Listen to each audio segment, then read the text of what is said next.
Vá abrindo a sua Bíblia no Evangelho de Lucas. Ele é o quarto Evangelho. Ele é o terceiro Evangelho, na verdade. Marcos, Mateus, Lucas e João. Ele é o terceiro Evangelho do Novo Testamento.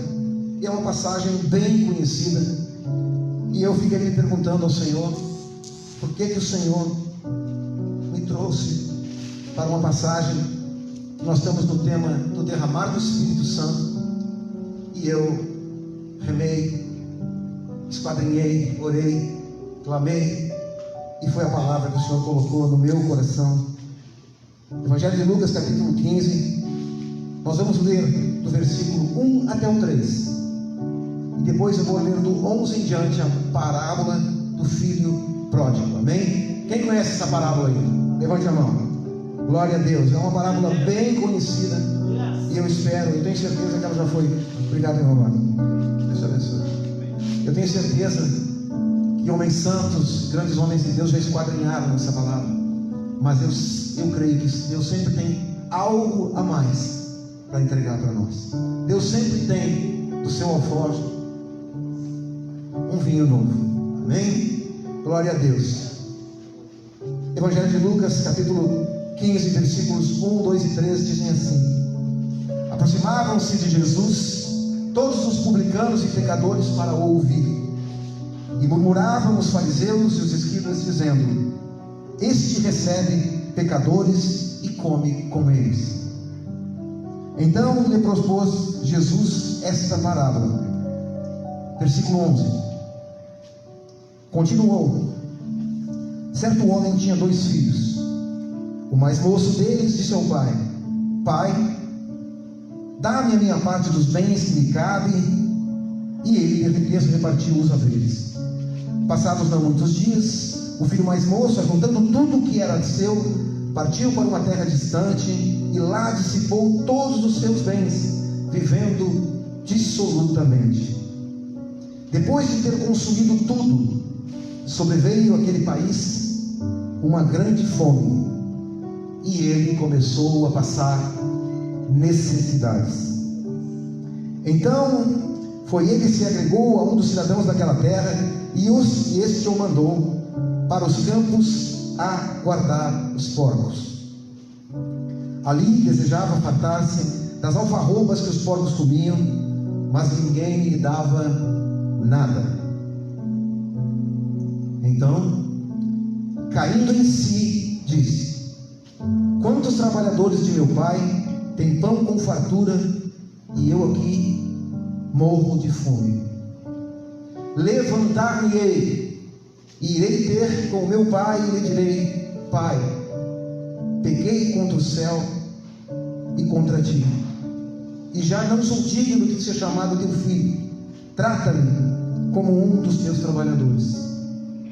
E levantando-se, diga comigo, levantando-se, e levantando-se, foi para o seu pai. Vinha ele ainda longe quando o seu pai o avisou, e compadecido dele, correndo, o abraçou e beijou. E o filho lhe disse: pai, pequei contra o céu e diante de ti, e já não sou digno de ser chamado teu filho. O pai, porém, disse ao seu servo: trazei depressa a melhor roupa, vestiu, pondo-lhe um anel no dedo e sandálias nos pés. Trazei também e matai um novilho cevado. Comamos e regozijemo-nos, porque esse meu filho estava morto e reviveu, estava perdido e foi achado. E começaram a regozijar-se. Ora, o filho mais velho estivera no campo, e quando voltava, ao aproximar-se da sua casa, ouviu a música e as danças. Chamou um dos criados e perguntou então o que era aquilo. E ele lhe informou: veio teu irmão, e teu pai mandou matar o novilho cevado, porque o recuperou com saúde. Este se indignou e não queria entrar. Saindo, porém, o pai procurou conciliá-lo. Mas ele respondeu ao seu pai: há tantos anos eu te sirvo sem jamais transgredir uma única ordem tua, e nunca me deste um cabrito sequer para alegrar-nos com meus amigos. Vindo, porém, esse teu filho, que desperdiçou todos os teus bens com meretrizes, tu mandastes matar para ele o novilho cevado. Então lhe respondeu o pai: meu filho, tu sempre estás comigo. Tudo que é meu é teu. Entretanto, era preciso que nos alegrássemos, que nos regozijássemos e nos alegrássemos, porque esse teu irmão estava morto e reviveu, estava perdido e foi achado. Amém? Glória a Deus. Essa passagem é muito conhecida. Por diversas vezes eu tive a oportunidade de estudá-la, também de pregá-la, e a gente pode esquadrinhar dela muitas coisas. Muitas coisas nós podemos tirar dessa pregação, mas a maioria delas, das vezes que a gente vai ouvir, porque ela tem um nome. Na Bíblia vem geralmente um título em cima, né, do capítulo, e a minha está escrito: a parábola do filho pródigo. Amém? Todos já devem ter ouvido falar, né, porque ela é uma parábola extremamente linda, rica em ensinamentos, como tudo que é do Senhor. Ela é muito rica. Amém? Mas para situar essa parábola, eu quis ler os primeiros 3 versículos para nós entendermos algumas coisas. Em primeiro lugar, para quem o Senhor Jesus estava contando essa parábola. Uma parábola é uma história com ele, ela é uma fábula, é um conto.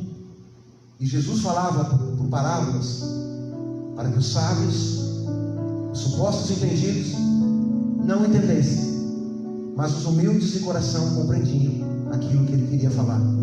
Jesus falava em mistérios.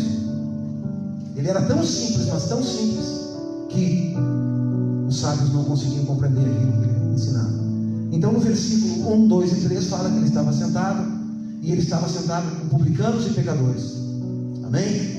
Jesus veio para os perdidos. Amém? Pessoas assim como eu e você, que precisamos desesperadamente de salvação. Amém? Mas perto dele sempre havia os publicanos, os fariseus e os escribas que eram do templo, aqueles homens letrados, cheios de letras. E Jesus começa a contar essa história. É ele o autor da história.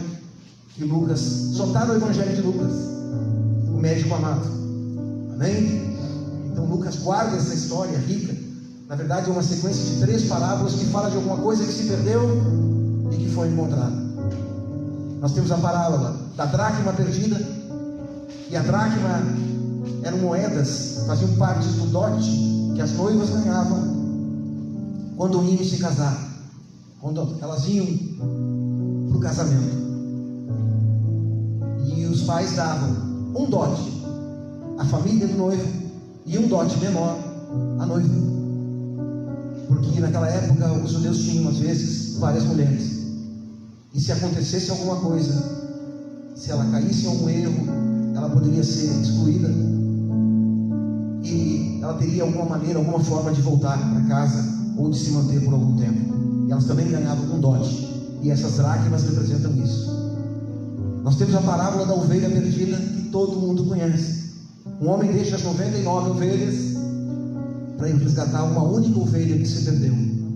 Ele vai, encontra essa ovelha e ele se alegra por ter encontrado uma ovelha. Ele deixa as 99 e ele vai, larga tudo o que tem, gasta o seu tempo, seu esforço. Ele acha a ovelha e volta e chama os seus amigos para se alegrar. Aqui Deus nos mostra nessas parábolas que ele sempre se alegra quando algo que é dele é encontrado. Amém? Nessa passagem nós temos 3 personagens principais. Nós temos o pai, que na verdade é aquele que aparece mais vezes na parábola, é o nome do pai. E eu não creio que ele é o centro da parábola. Nós temos o filho pródigo. A palavra pródigo aqui diz é esbanjador. Então o filho pega a sua herança e sai.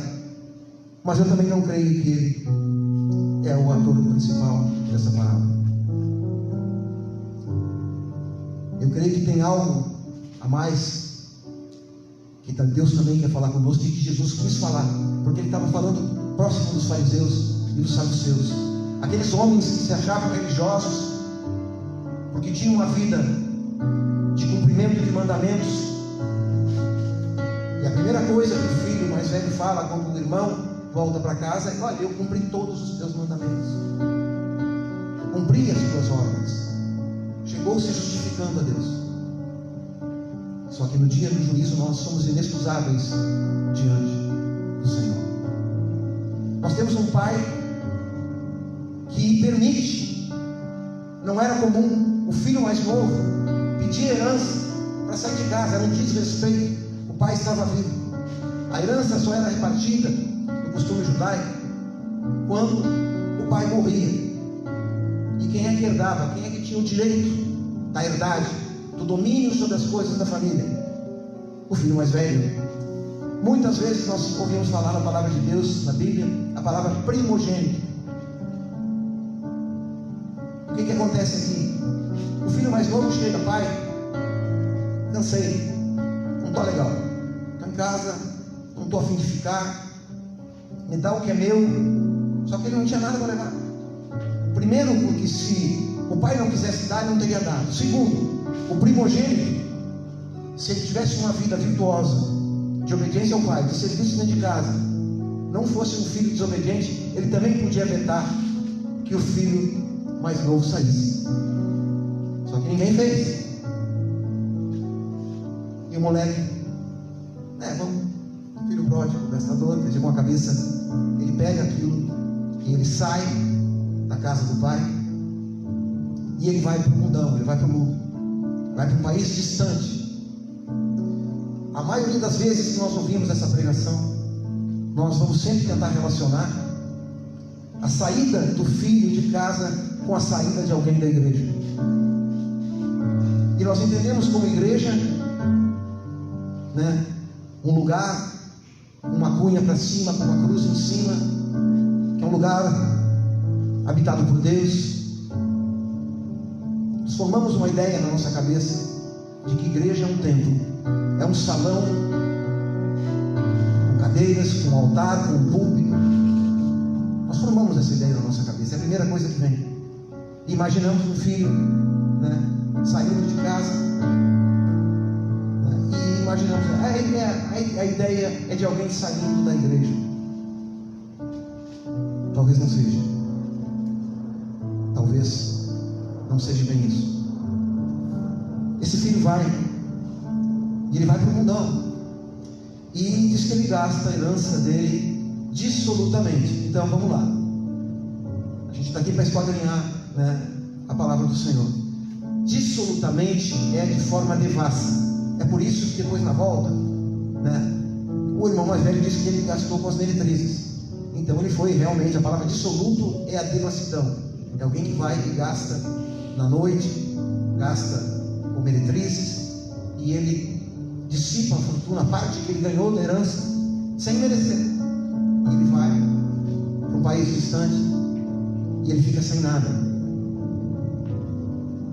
E a ideia que se tem é que o primeiro paralelo que é comum fazer é alguém que sai da igreja, vai para o mundão, se perde e depois volta e pede para voltar para a igreja. E esse moço, ele está num país distante, quer dizer, enquanto você tem dinheiro, você está cheio de amigos. Eu conheço bem essa história. Não vou testemunhar de mim em outra oportunidade, mas eu saí de casa bem novo e venho de uma família abastada. E saí de casa com 16 anos e me perdi. Esse filho vai e gasta tudo que tem em um lugar distante. E quando você tem dinheiro, quando você está bem, quando você tem e não quando você é alguma coisa, aí você está cercado de pessoas que estão mais preocupadas naquilo que você tem do que naquilo que você é. Eu tenho por hábito, quando eu vou guardar as minhas pregações, minhas palestras, eu tenho por hábito de dar um nome. Eu tenho temporada para guardar lá e depois vai lembrar. Nessa, eu coloquei o nome de Mas vós, quem sois? Não é para perguntar para você, é porque no livro de Atos, capítulo 19, nós temos uma passagem também muito conhecida. E aqui eu quero falar um pouco do nosso adversário, de Satanás, porque ele nos conhece as nossas fraquezas, ele anda ao nosso derredor tentando nos tirar do caminho do Senhor, e muitos de nós ele consegue levar. E há em Atos 19 uma palavra do Senhor, que Paulo estava na cidade de Éfeso, ele estava com Silas fica em Corinto, Paulo sai, vai para Éfeso, e ele começa a operar lá e pregar a palavra, e pregar o evangelho, e libertar pessoas de demônios, curar enfermos, e nisso começa a seguir atrás dele pessoas que não eram de Deus. Dentre desses, tinham 2 filhos de um sacerdote que começaram a brincar de expulsar demônios, em nome de Jesus. A uma certa altura, essa é a parte, né, da pregação, que é a parte leve. Eles começam a seguir, mas eles não sabem quem eles são, eles não sabem quem é Jesus, eles não sabem quem é o Pai. E numa dessas eles entram numa casa e vão expulsar um demônio e dizem ao demônio: sai em nome de Jesus. E o demônio, Satanás, olhou e disse assim: olha, Jesus, ele fala em nome de Jesus e de Paulo. E Satanás diz: olha, Jesus eu sei quem é, Paulo eu sei quem é, mas vós, quem sois?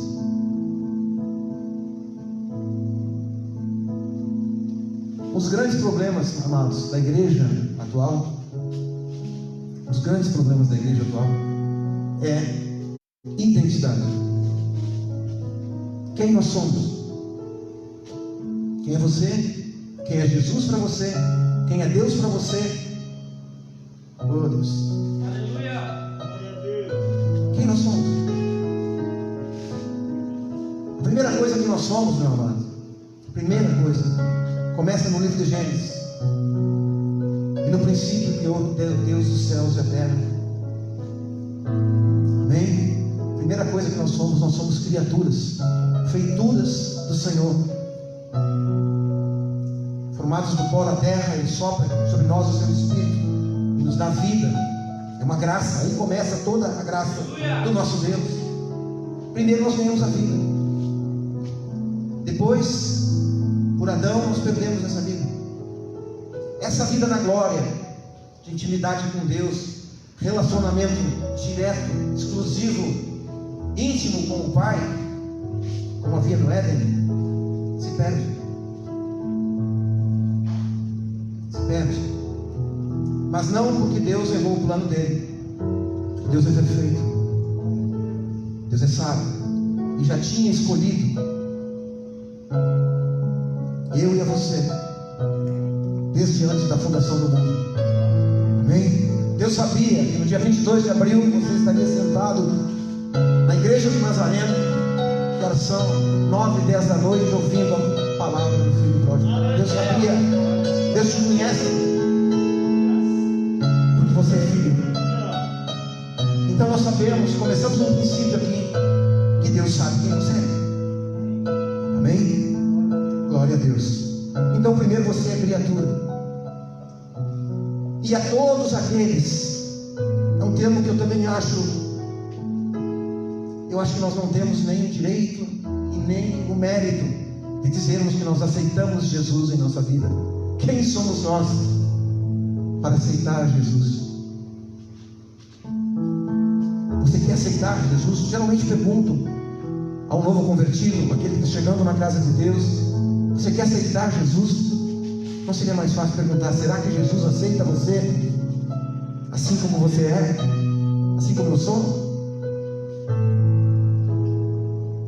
Você quer andar com Jesus? Eu acho que ficaria mais humilde, mais digno. Você não quer andar com Jesus? Eu quero te apresentar um Jesus que morreu na cruz pela tua vida, para que você tivesse vida em abundância, para que você conhecesse uma outra vida, e além dessa outra vida, ainda você tivesse direito à vida eterna. A vida eterna, aquela vida que não tem começo e nem fim, porque você não sabe o dia que vai terminar tudo para começar a eternidade. Amém? E nós temos um filho que sai de casa. Então vamos lá, ele não tem direito, ele não é o primogênito, ele sai de casa, e o pai dá, porque o pai é bom, o pai é amoroso. Tipo, vou deixar, não vou dizer não. Depois ele vai se frustrar, ele vai ficar revoltado contra mim. Tu queres ir? Vai. O irmão mais velho não sabe quem é, ele não sabe, porque pela resposta que ele dá no final da pregação, ele não sabe quem ele é. Ele não sabe quem é o pai, e ele não sabe quem ele é. E ele não sabe o que é estar na casa do pai. Estar na casa do pai é tu estar na intimidade do teu pai. A mesma autoridade que está sobre o pai dentro da casa. Eu duvido que um empregado daquela casa, um jornaleiro, algumas versões, talvez, se alguém leu aí, jornaleiro, amém, glória a Deus, jornaleiro, eu fui ler. Por que jornaleiro? Não tinha jornaleiro naquele tempo, a imprensa foi inventada no século XV, amém? Mas jornaleiro era por causa da questão de uma jornada, era uma jornada de trabalho. Então, os trabalhadores, ou o jornaleiro, aquele que trabalhava, ele não era escravo do Senhor, ele era contratado por dia de serviço. Podia chegar de manhã, sair de tardezinha, ou se quisesse ficar lá, e ele recebia uma paga. A média da paga de um jornaleiro, de um trabalhador diário, era hoje R$50. No valor de hoje, você recebia um jornaleiro. Eu duvido muito que um jornaleiro desses, um trabalhador, fosse chegar para um filho do dono e dissesse: faz isso ou faz aquilo. Ele não faria isso, porque ele sabe que o filho do dono tem autoridade. Amém? Quem está compreendendo? Amém? O filho do dono tem autoridade. Ele não é um empregado, ele é o filho. Então é ele que dá ordens. Vai para cá, tu vai para lá, tu leva o trigo para cá, traz a cevada para cá, aparta o rebanho. Ele tem autoridade. Ele é filho, mas ele não faz nada, ele não sabe quem ele é, porque ele estava dentro da casa do pai e não tinha um relacionamento com o pai. Porque quando tu tem relacionamento com o teu pai, tu sabe até onde tu pode ir, tu sabe os teus direitos, e tu sabe quem tu é. Tu tem nome e sobrenome. Tu era criatura antes, e depois tu é filho. Amém? Por isso que um pastor, quando está no púlpito, ele se esforça, ele se prepara quando vai trazer uma palavra para a igreja, para que o perdido entenda que ele está perdido. Aquele que está fora dos braços do Pai. E nós sabemos que o mundo jaz no maligno. Existem principados e potestades aí fora que dominam esse mundo tenebroso. Lá há um príncipe, na casa do Pai há um rei, tem todo o poder, toda a glória, toda a autoridade, todo o domínio, e pelos séculos dos séculos ele é rei, ele manda. Ele escolheu nós, eu e você, para sermos sua noiva, sua igreja. A uma certa altura o filho do meu lado, aquele que sai, que parece que não tem cabeça, que parece que é o perdidinho da história, ele se dá de cara com o mundo lá fora, perde tudo que tem, não tem mais ninguém ao redor dele. Ele procura um estranho em terra estranha, e ele, sendo judeu, a pior coisa que ele poderia, o pior trabalho que poderia ser dado para um judeu, porque o porco era considerado um animal imundo. E os judeus eram orgulhosos porque eles eram filhos de Abraão.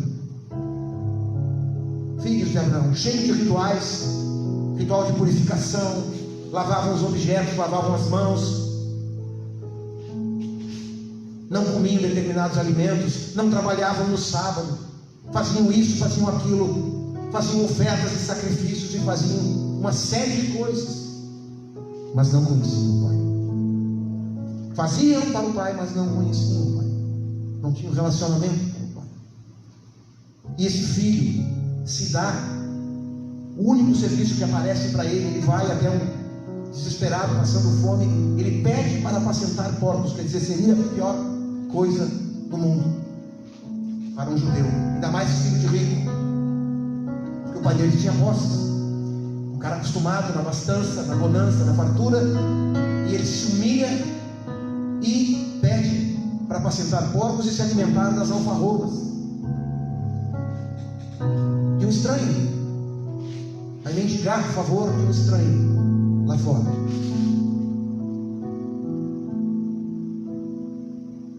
O tema que o pastor sugeriu é derramar do Espírito Santo. Então eu creio aqui fielmente que no versículo 17, eu acho,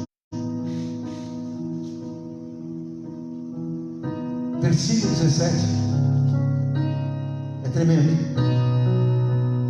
Então, caindo em si, ele disse: quantos trabalhadores de meu pai têm pão com fartura e eu aqui morro de fome.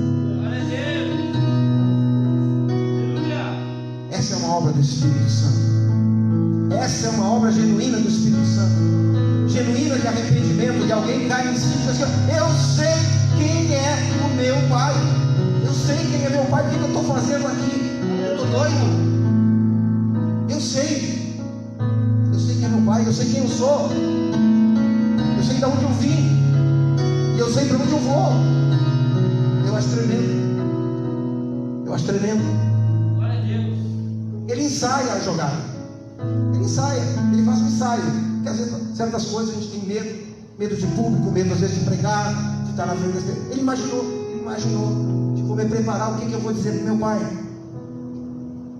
Levantar-me-ei, ele ensaia, né? A frase lá, decora, né? A letra, né? Cauê.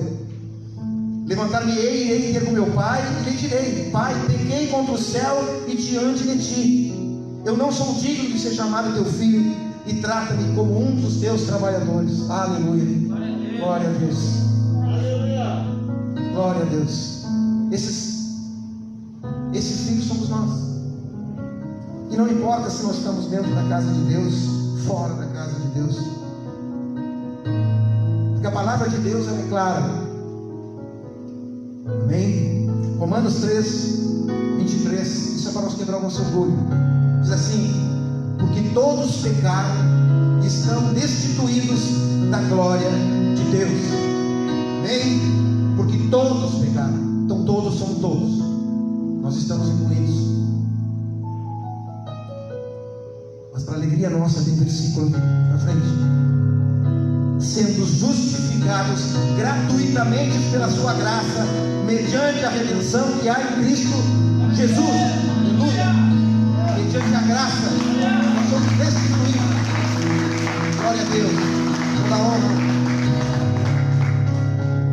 A palavra redenção, amados, é compra. E quem é que está ensinando? Quem está ensinando a parábola? É Cristo Jesus. Ele está tentando mostrar para aqueles fariseus, porque os humildes estavam entendendo. Amém? Os pobres, os quebrantados de coração estavam entendendo que Jesus não resiste, Deus não resiste a um coração quebrantado. Está lá no Salmo 51. Por isso que depois é falado no Novo Testamento. Deus não resiste a um coração contrito. Então aquele povo humilde que estava sendo alimentado, cuidado pelo Senhor, entendia. Mas os fariseus não entendiam. Seguiam Jesus para tentar pegar ele numa blasfêmia. Porque Jesus pregava como quem tinha autoridade. Amém? Porque Jesus pregava como quem tinha autoridade. Sabe por quê? Porque ele sabia quem ele era. E ele sabia quem era o seu pai. tirar uma geração, Ele não estava tentando só salvar os publicanos e pecadores, porque se Ele tem uma multidão diante dele, o que a palavra diz? Jesus: meu Pai não quer que nenhum se perca. Amém? Por isso que vem as parábolas da dracma perdida, da ovelha perdida. Deus não quer que nenhum de nós, Ele não quer perder nenhum de nós. Amados, se nós chegarmos no dia da glória, no dia do juízo, e um de nós faltar lá, eu sinto dizer, nós falhamos. Nós falhamos. Falhamos como filhos de Deus. Se pela morte de Jesus nós recebemos o poder e o direito de ser chamados filhos de Deus, e nós chegarmos diante do nosso Pai, faltando um de nós deixamos um para trás.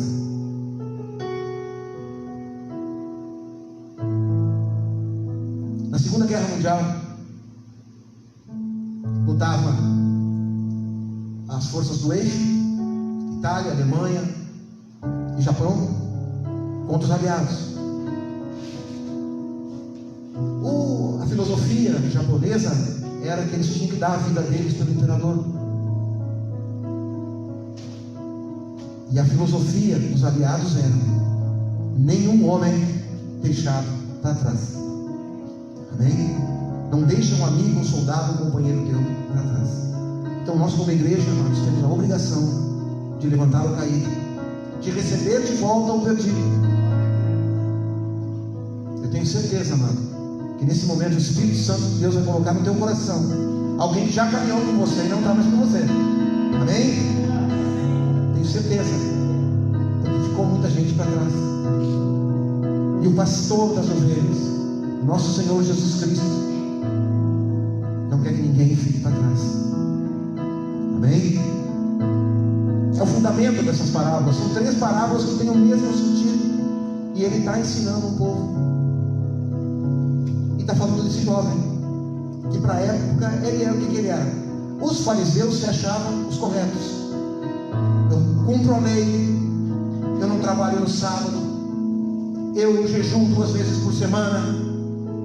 Tenho certeza que o presidente Luiz Fernando, né? Eu oro 3 vezes ao dia, eu dou o dízimo de tudo, da hortelã e do coentro. Não preciso de nada, inclusive do meu pai.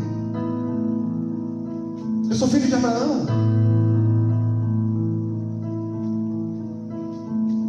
Não preciso de nada. Esse é o filho que está em casa.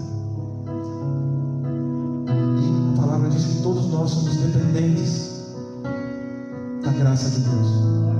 Dependentes, nós precisamos desesperadamente de salvação. Será que é necessário na nossa vida? E agora eu não falo em sair de casa, eu não falo em pegar a tua fortuna, a tua riqueza, a tua parte. Vamos falar da nossa vida um pouco. Será que é necessário eu ir até o fundo do poço da minha vida para entender que eu tenho que voltar? Escute o que eu vou falar, mas não confunda. Para o Pai.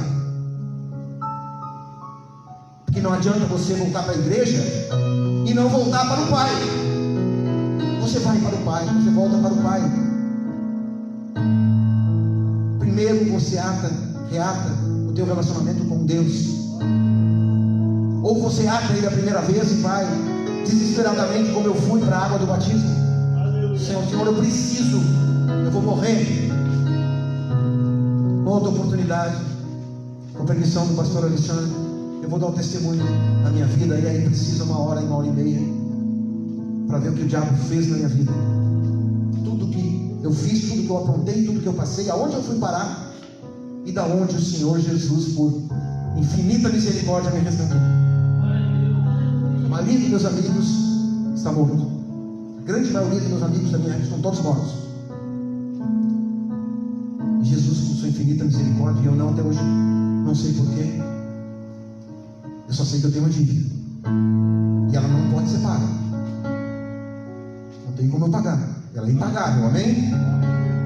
Eu fui resgatado das trevas. A única coisa que eu posso fazer é cultuar a Deus, servi-lo naquilo que Ele me chamar. aprove a Deus hoje me colocar para trazer uma palavra da parte dele, para compartilhar com todos nós. Amém? Então nós vemos esse filho, ele volta para casa. Eu me lembrei do louvor, pôs um anel em meu dedo, né? Ele volta, o pai se alegra, o pai estava esperando. Deus está esperando nós, amados. Tudo que Deus quer é que a gente não saia de casa, não saia de perto dele. Ele é pai, quer você debaixo da asa. Tudo que ele quer é que você fale com ele. E aí você vai dizer: eu não sei orar. Mas todos nós aqui temos pai e mãe, ou fomos criados por alguém. E da mesma forma que você fala com alguém mais velho, você fala com teu pai: pai, me ajuda. Pai, posso ir ali? Pai, estou indo. Pai, preciso disso. Pai, é fácil. Não me diga que você não sabe orar. Orar é falar. Simples. Não existe frase bonita, existe frase sincera. Oração contrito diante de Deus. Sincero, aberto, rasgado diante dele. Olho no olho. Pai, estou assim. Pai, está ruim. Pai, me ajuda. Pai, me perdoa. Pequei contra os céus e contra ti. Isso aqui é tremendo. Alguém que desce ao nível mais sublime do arrependimento. Pequei contra os céus. Ele está ensaiando. Como é que eu vou dizer para o meu pai? Como é que eu vou chegar lá e vou falar para o meu pai? Ele ensaia. Mas eu vou fazer. E o que ele faz? Ele levanta e vai. O arrependimento, ele está firmemente ligado em alguém que se arrepende, mas ele parte por uma ação. Ele levanta, e levantando-se, foi. E indo, ele chegou, e chegando, ele foi abraçado, foi acolhido, e o pai se alegra, fica doido. Amém? Deus se alegra quando a gente está perto dele, seja na tua casa, no teu lugar secreto, no teu quarto. Se não é no quarto, no teu lugar secreto, se é no pátio que você ora, esse é o teu lugar secreto. Lugar que tu tem intimidade com Deus, conversar com Ele. São tempos extremamente difíceis, meus amados. E muitos dos nossos irmãos, por não saberem quem são, por não saberem quem é o pai deles, quem é o nosso pai, estão apostatando da fé, estão deixando de vir à casa de Deus por medo. Tudo que eu queria quando estava no mundão é estar na casa do meu pai. Chegou uma certa altura que o lugar que eu mais queria estar na casa do pai, mas eu, orgulhoso, fiquei penando até que chegou um dia que eu também tive que pegar o telefone e ligar. Eu não tenho mais condição. Pai, pequei do céu contra ti. Estou indo. Você não faz ideia. Mais alegre do que eu foi ele. Eu tinha uma ideia, eu chego em casa, ele pôs um anel em meu dedo, me vestiu. Esse é o nosso pai. Amém? Glória a Deus. Amados, o que nós não podemos ficar dentro da casa de Deus é sem saber que foi feito pela tua vida, o tamanho da obra de salvação que foi feita pela tua vida. Amém? Então quando Deus escolheu você antes da fundação do mundo, você se tornou criatura, feitura do barro, das mãos do Senhor, nas mãos do oleiro. E você não foi quebrado, você foi moldado, esmagado. A palavra lá, eu gosto muito também de vez em quando dar uma olhada, não sou muito, né? Mas às vezes eu preciso de olhar lá no original, né?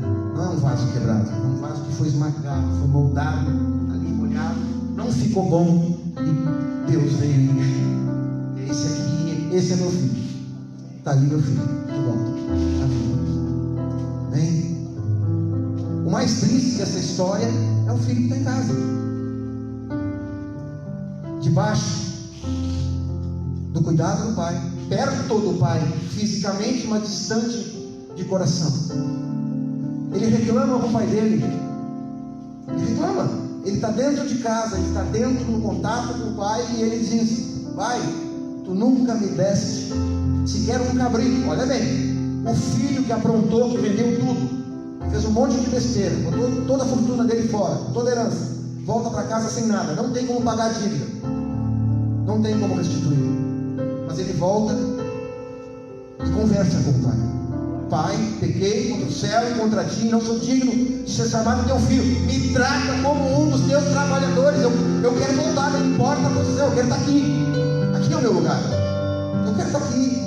Esse é o meu lugar, aqui, eu quero estar perto de ti. E aquele que está em casa, ele não se arrepende, ele não fala com o pai dele, ele não falava com o pai dele a ponto de pedir um bezerro cevado. Quer dizer, o rebeldão que saiu de casa ganha um bezerro cevado, gordo, farto, porque se arrepende e volta. Pai, e o pai sabe quem é o filho. Jesus falou várias vezes isso. E o filho sabe quem é o pai. E nós que estamos dentro da casa de Deus, agora sim, vamos falar de igreja.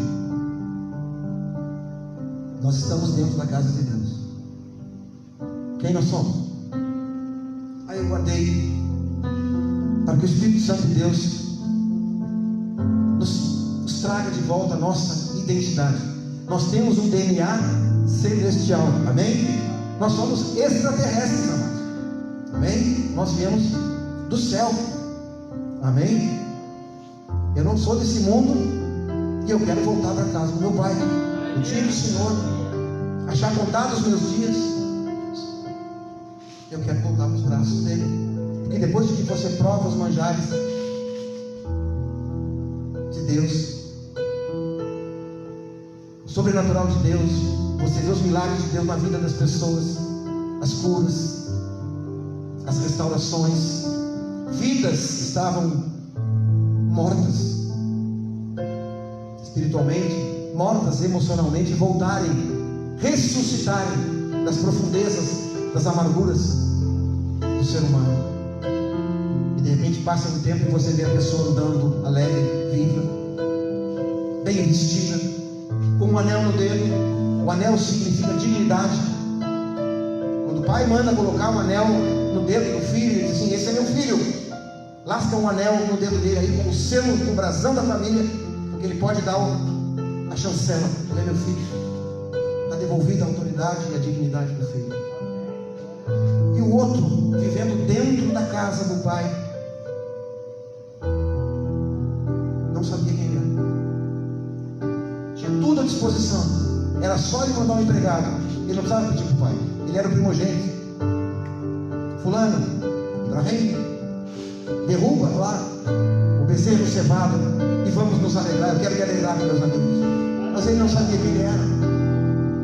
Agora eu vou falar para você o que a palavra de Deus, a sã doutrina, diz quem é você e eu. Amém? Glória a Deus. Assim eu botei, porque todos pecaram e destituídos estão da glória de Deus. Todos nós pecamos. Então não temos direito de julgar o outro, porque no dia, no grande dia, no dia do juízo, nós vamos estar sentados lado a lado. Não somos nós que vamos julgar. Quem vai esquadrinhar a nossa vida é o Senhor. E nós vamos estar no mesmo lugar. E aí não vai fazer diferença o que nós fizemos aqui embaixo. Se eu julguei você, se você me julgou, não temos direito a isso. Aleluia. Mas a palavra do Senhor, o mesmo Espírito Santo que fala ao jovem que saiu, ao jovem, o pródigo, o filho pródigo que volta, que faz ele se arrepender, que traz ele assim, o mesmo Espírito vem sobre ele e diz assim: para um pouquinho, mas eu sou filho do fulano, eu sou filho de Deus. O mesmo Espírito é o que fala isso aqui. A palavra, ela é revelada, é inspirada pelo Espírito Santo. Romanos 8,14 diz assim: porquanto todos que são guiados pelo Espírito de Deus são filhos de Deus. Amém? Vou repetir: porque todos os que são guiados pelo Espírito de Deus são filhos de Deus. Por isso que nós estamos numa campanha do derramar do Espírito Santo, para que o Espírito Santo se derrame, para que a gente caminhe como igreja com direção. E nós sabemos que nós temos poder da parte de Deus para governar. Você sabia que você, sendo igreja, estando, fazendo parte do corpo de Cristo, você é chamado para governar com Cristo. Nós somos sepultados com Cristo na sua morte, ressuscitamos com Cristo na sua ressurreição. Amados, a batalha para que nós fôssemos salvos foi muito grande. O trabalho do nosso Pai para que nós tivéssemos salvação foi muito grande. Depois que nós somos ressuscitados, nós somos regenerados, nós somos feitos o quê? Nova criatura, chamados para viver em novidade de vida. Jesus fala com Nicodemo e diz assim: olha, aquele que é nascido da carne é carne, mas aquele que é nascido do Espírito é Espírito. Amém? Nós somos chamados para governar com o Senhor. A igreja do Senhor tem autoridade. É você dentro da tua casa. Deus tem falado muito comigo nas últimas semanas, amado, para nós voltarmos a ter intimidade com Deus, nos enchermos do Espírito Santo. É você que decreta as bênçãos dentro da tua casa. Satanás não nos ataca. Quem avança invade o mundo, porque o mundo já é maligno. Quem avança e invade o mundo é a igreja. O diabo contra-ataca. Na verdade é o nosso adversário. O diabo é nosso adversário, porque a Bíblia manda nós orar para os nossos inimigos. Amém? Então com o diabo sempre vai ter luta. Você avança e ele vai vir contra. Romanos de novo 8,16. Aleluia. Eu acho que foi isso que aconteceu com o jovem, com o filho pródigo. Romanos 8,16 assim: o próprio Espírito testemunha ao nosso espírito que nós somos filhos de Deus. O próprio Espírito testemunha no nosso espírito, ele testifica no nosso espírito. Vamos lá. Esse filho está a centenas de quilômetros de casa, não tem ninguém. Eu não sei se ele tinha um livro da lei para ler. Provavelmente estava sozinho, mal vestido, faminto. Quem chegou nele? Quem tocou nesse jovem? Jesus está dando uma parábola, mas Jesus está dando uma direção. Ele está mostrando que existe uma forma de se voltar para o caminho, de se voltar para casa e se voltar para o teu Pai. E vamos assim, olha, o Espírito testifica no nosso espírito, quer dizer, o Espírito fala conosco. Ele cai em si, quer dizer, ele está perdido num lugar onde ele não tem ninguém, e ele tem esse vislumbre de luz, de sabedoria. Eu vou voltar para casa do meu Pai. Glória a Deus. Gálatas 3,26 diz assim: porquanto todos vós sois filhos de Deus por meio da fé que tendes em Cristo Jesus. Amém? Nós fomos comprados com sangue santo, amados, para fazer parte do corpo de Cristo, ser a igreja de Cristo. Aquele que não é batizado e que está vindo para o corpo de Cristo, medite sobre isso. Alguém morreu por você. Alguém morreu pelos seus pecados, carregou sobre si os seus pecados, foi levado ao Hades, fica 3 dias na morte. Ele vence a morte.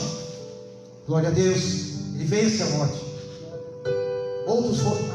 Há casos da ressurreição no Antigo Testamento, mas ninguém vence a morte sozinho, só Jesus. Aleluia. Glória a Deus por isso.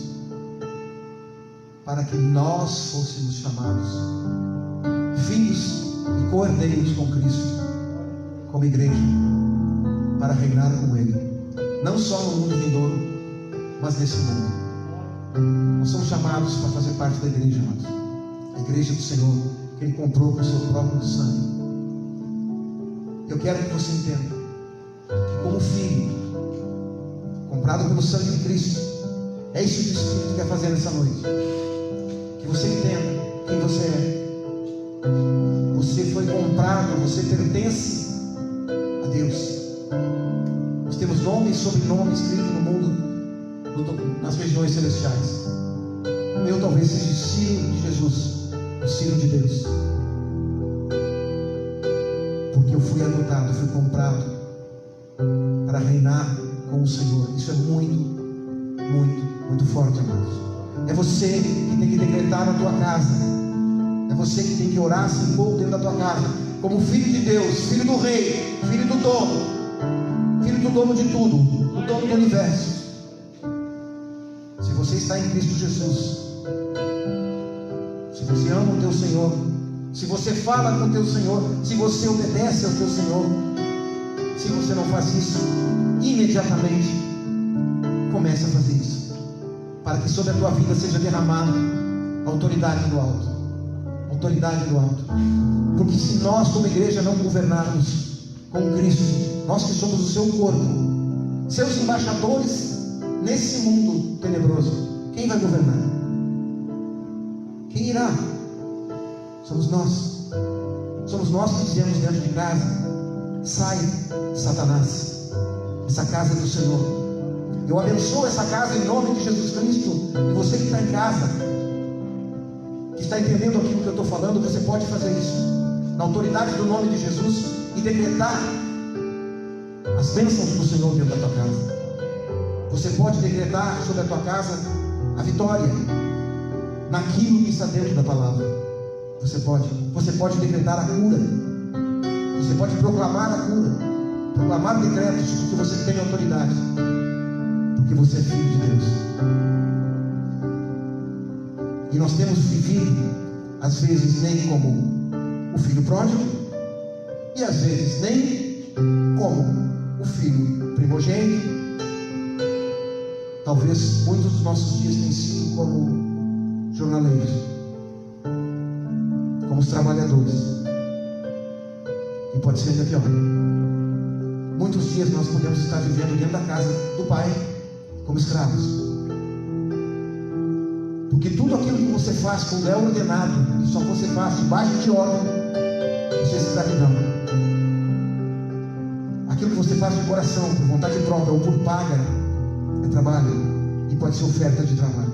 Mas quando você faz por obrigação, não há graça nisso. Nós não somos fariseus, nós não somos escribas, nós não somos saduceus. Nós não precisamos mais cumprir a lei, amados. Pela cruz do Cordeiro, pelo sangue de Jesus, nós somos libertos e temos livre acesso ao trono da graça.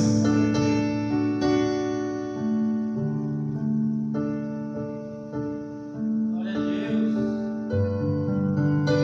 Porque você é filho. Porque eu sou filho. E muitas vezes nós nos entristecemos nesse mundo. Esse mundo repleto de orgulho, vaidades, e nos preocupamos como os fariseus faziam pelas praças, pelas esquinas, os seus filactérios. Ficamos preocupados com o que os outros estão pensando, ou fizemos coisas para que os outros olhem para nós. O único que precisa e que sempre olha para nós é o nosso Pai. O único que sabe tudo da tua vida e da minha vida é Deus. O único que tem tudo sob controle, que já sabe tudo da minha vida e da tua vida é Deus. Porque por Ele e para Ele são todas as coisas. Quando Jesus olha para os fariseus e vê eles pelos campos, fazendo orações nos cantos das praças para que as pessoas enxergassem, que eles ficavam colocando moedas lentamente lá no gasofilácio para que as pessoas, ele olhou para os discípulos e disse: eles já receberam a sua paga. E eu levei muito tempo para entender o que quer dizer isso. Como assim, Senhor? Eu ficava esquadrinhando, meditando, mas como eles já receberam a paga? Tudo o que nós vamos receber do mundo são os olhares das pessoas.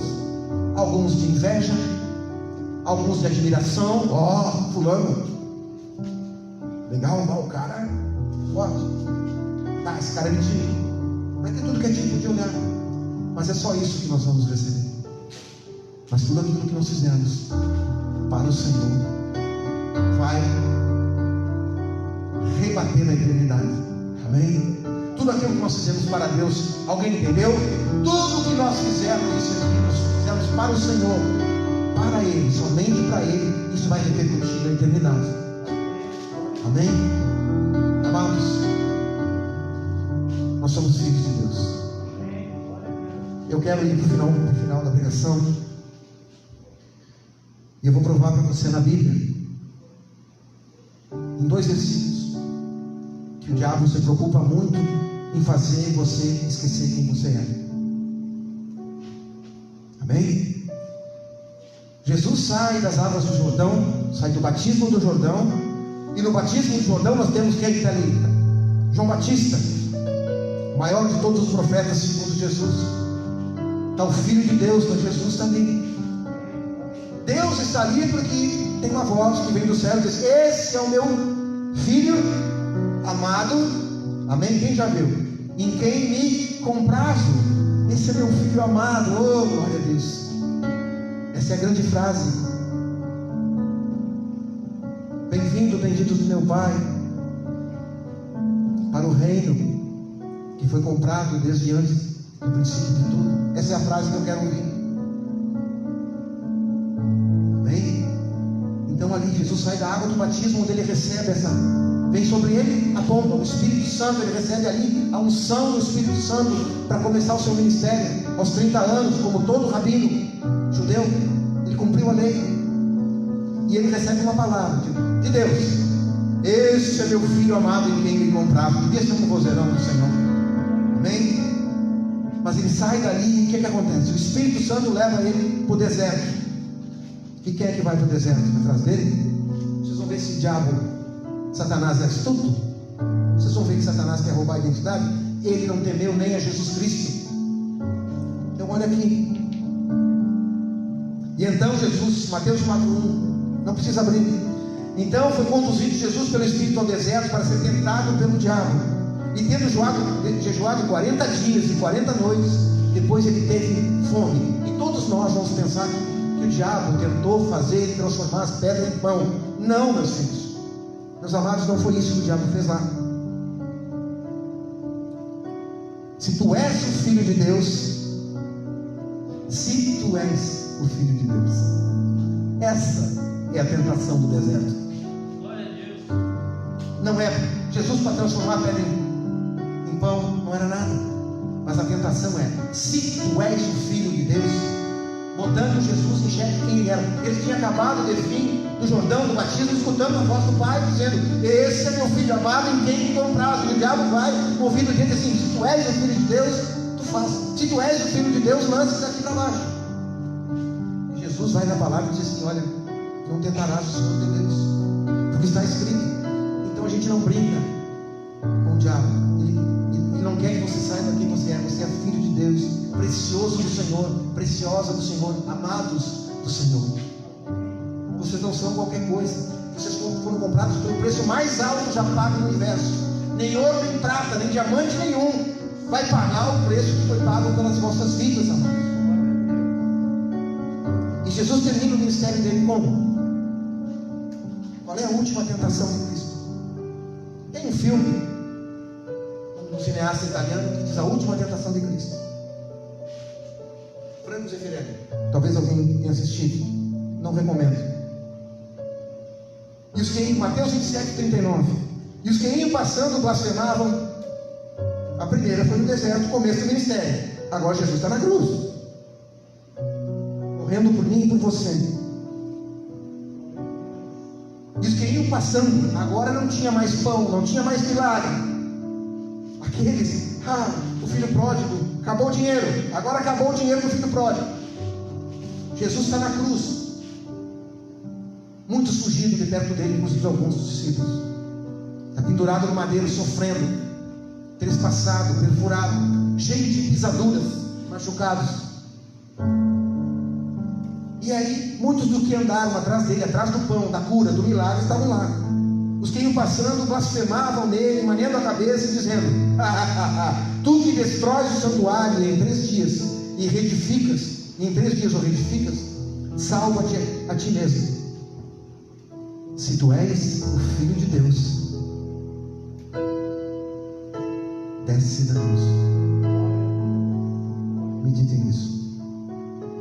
Agora ele está na cruz, filhos. E nessa balança está eu e você, a minha salvação e a tua. A salvação da humanidade está ali no jogo. E ali está um homem, igual a eu e você, feito de carne e sangue, que sente a mesma dor. Ali não há um Deus pendurado no madeiro. a um homem santo, que dedicou 3 anos do seu ministério tentando nós fazer saber que nós éramos filhos de Deus. E ali ele estava para se cumprir todas as coisas. Se és o Filho de Deus, desce da cruz. Tá, meus amados. E se Jesus não sabe quem ele é? Vamos lá. O Filho de Deus, toda a autoridade estava sobre ele. Um homem cheio do Espírito Santo, repleto de poder e virtude. Está ali. Você está em xeque e eu estou em xeque. E ele olhou para mim e para você. E para tudo que nós íamos fazer aqui. Porque ele sabe o antes, o durante e o depois. Ele olhou para tudo isso. E ele disse: Pai, cumpra-se a tua vontade. Em tuas mãos eu entrego o meu espírito. Está consumado. E se Jesus disse, filho, está consumado, está pago. A cédula da nossa dívida foi rasgada. Não há mais dívida. Não temos mais dívida.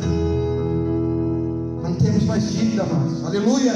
Você pode glorificar. Não há mais dívida diante do Senhor. Você sabe quem você é? Onde o Espírito de Deus está, ali a liberdade. Nós somos livres em Cristo Jesus. Mas livres para quê? Praticar as boas obras. Fazer o que Ele fez.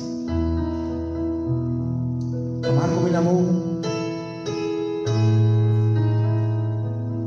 Se doar como Ele se doou. Os mais fracos, os oprimidos, aos famintos, às viúvas, aos abandonados, aos lunáticos, aos dependentes químicos, aos enfermos, aos cancerosos, aos leprosos. Nós somos o corpo de Cristo, chamados para toda boa obra. Eu pedi que você se coloque de pé em nome de Jesus. E que você, nessa noite, amados, Deus não é acusador.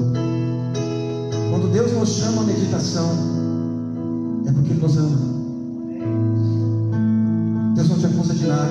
Jesus disse: eu não vim para julgar o mundo. Aleluia. Eu vim para salvá-lo. Todos.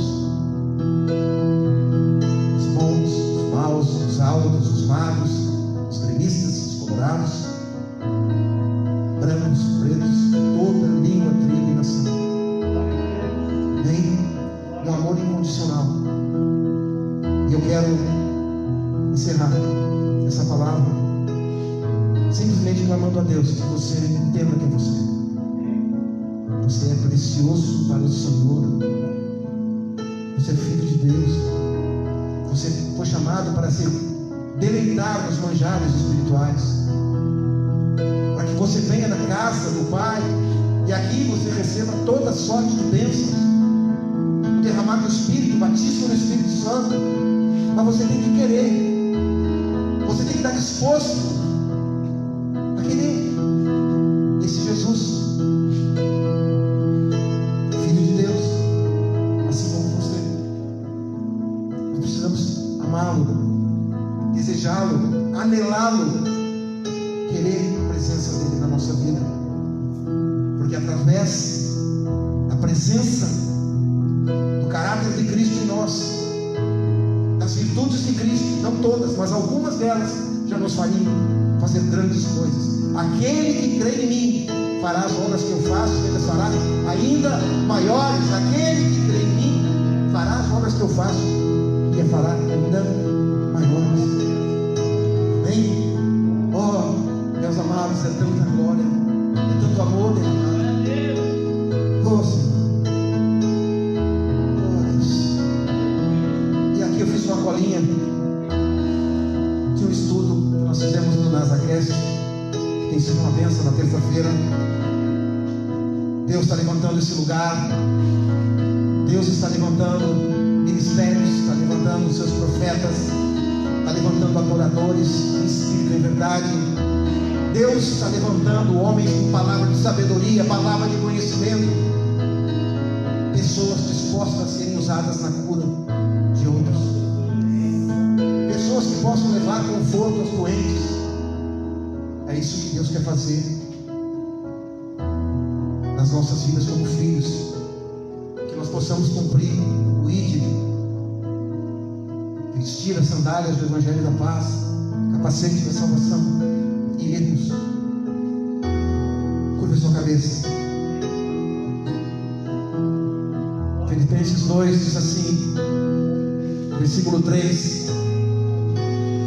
Isso, mamateca.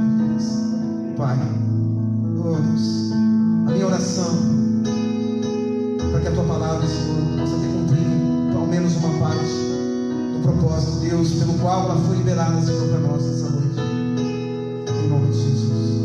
A palavra diz assim: nada façais por contenda ou por vanglória, mas com humildade cada um considere os outros superiores a si mesmo.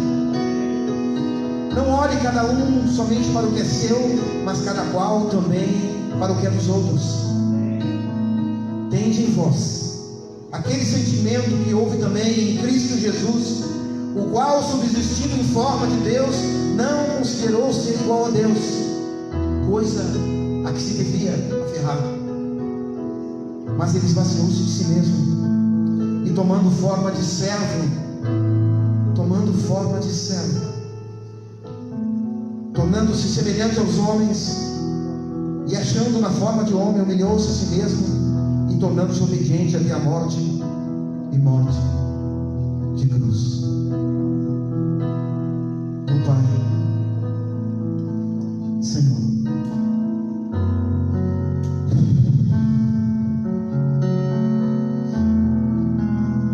que nós como filhos, Deus, como filhos, Pai, nós possamos entender, Senhor, nessa noite, a paternidade do Senhor, a paternidade, Pai, sua, Deus, sobre as nossas vidas, e que nós possamos entender, Pai, firmemente, Pai, a nossa adoção em Cristo Jesus, para que nós não venhamos, Pai, Deus amado, a viver, Senhor, como murmurantes, como mendigos, reclamando, Senhor, murmurando, dizendo: Senhor, isso está ruim, isso está ruim, ai Senhor, eu sou assim, ninguém me ama, nada dá certo, está tudo ruim, eu não consigo, eu não sei fazer.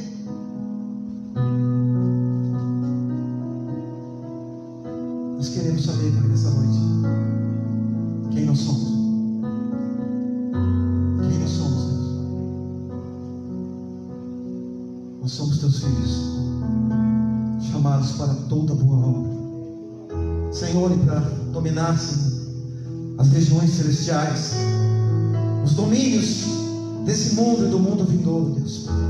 Por isso, Pai, nós nos colocamos nessa noite em humildade, Pai, diante de Ti, Senhor, para que o Senhor use, Pai, as nossas vidas, para que o Senhor se derrame sobre nós, tirando todo medo, toda insegurança.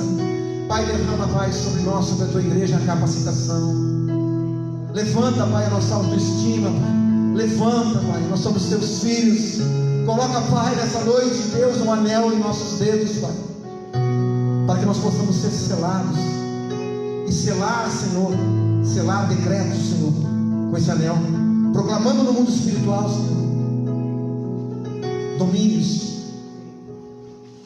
principados e potestades do céu, do Senhor, de conquista, que a igreja possa avançar, Senhor, sabendo que ela é Tua, ela é a Tua noiva, que ela tem identidade e pertence a Ti, que todo aquele que foi chamado para ser filho e co-herdeiro e vencedor em Ti, porque Tu és o nosso Pai, o nosso Deus, que vai adiante de nós, preparando tudo.